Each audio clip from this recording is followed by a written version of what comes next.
My toxic sister lied to her fiance that she was infertile, so I told him about her secret baby. My mom remarried when I was 3 years old. Even though he's technically my stepfather, that's the man I called dad my whole life and consider my father. He had my mother had my sister Sarah 2 years later. My dad never treated me any differently from Sarah. I never felt like she was more his kid than I was or anything like that. My mother, meanwhile, for some reason always favored Sarah and let her get away with murder our whole childhood. Like when we both got busted for skipping school to go to the mall when we were teenagers, I was the only one who got grounded because I was the oldest, so I was automatically the mastermind, even though I'd only gone along with it because Sarah begged me. Sarah constantly borrowed my clothes and never returned them, and my mom would tell me that maybe I just lost them. Stuff like that. My dad would often be the one to stand up to me and tell my mother that she wasn't being fair, which is probably why he and Sarah's relationship was always strained compared to his and mine. It also didn't help that when we were in high school, Sarah got pregnant. My parents tried to talk to her about having it taken care of, but Sarah gave this endless speech about how she wouldn't let them influence her into being a life ender, so she had the baby and gave him up for adoption. I know it was a hard time for her and I tried to be there for her, but she completely shut me out and refused to talk about it,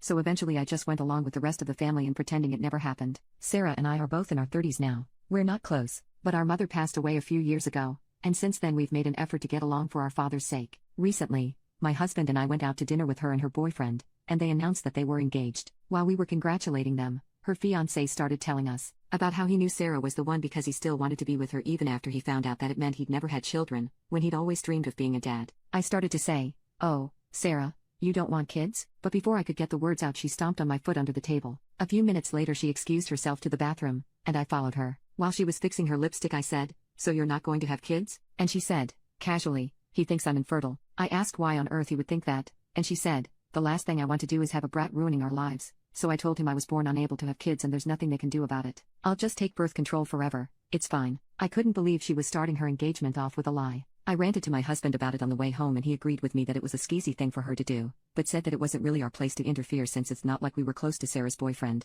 so I let it go. A few months later, our dad sadly passed away. I was devastated and had to take some time off work to deal with my grief, but the day after his funeral, Sarah called me. She said she wanted to let me know that she was going to be contesting our dad's inheritance. She said she'd been talking to a lawyer since our mother's death who said that she had a case to inherit all of our father's money and, therefore, everything he'd gotten from my mother's death because I wasn't his real daughter. I couldn't believe that she had been planning something so evil for so long and that she would have the audacity to call me about it before our father's body was even cold. Before I could stop myself, or my husband could stop me, I got in my car and drove straight to her house. Her fiancé answered the door and asked me what was wrong. Sarah appeared over his shoulder and tried to tell me to leave, but I said, "I just thought that, considering biology is so important to you, your boyfriend should know about who your inheritance will be going to." And I told him all about how her definitely not infertile but had a baby out there she'd never told him about. I said, "She's perfectly capable of having babies, she just doesn't want to have them with you." Sarah screamed at me, calling me a life ruiner and begging her boyfriend not to listen to me. But as I walked away from the house, he was telling her that he was done.